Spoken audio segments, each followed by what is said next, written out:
Tonus Laboratorio del Piede, centro altamente specializzato nella costruzione di plantari su misura, dedica nuove tecnologie di rilevazione dei carichi posturali per dare voce alla filosofia di benessere che lo caratterizza. Ben ritrovati al meteo. Tempo sostanzialmente stabile sulle nostre regioni, anche se non mancherà una lieve instabilità in alcuni settori. Vediamo il dettaglio di domenica 26 maggio. Sul Veneto il sole sarà prevalente, il cielo sarà poco nuvoloso ovunque. Nel pomeriggio non si esclude qualche nube in più sui rilievi del Bellunese, anche con qualche isolato rovescio. Temperature minime tra 12 e 16 gradi, massime oscillanti invece tra 19 e 23 gradi.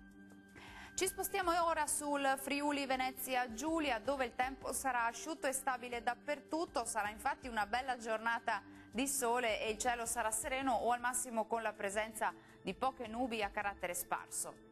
Temperature minime tra 13 e 16 gradi, massime comprese invece tra 20 e 24 gradi.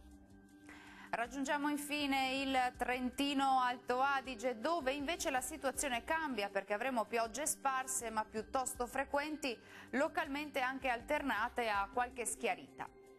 Temperature minime tra 11 e 13 gradi, massime tra 23 e 24 gradi, dunque piuttosto gradevoli. Bene, questo aggiornamento meteo per ora termina qui. Arrivederci.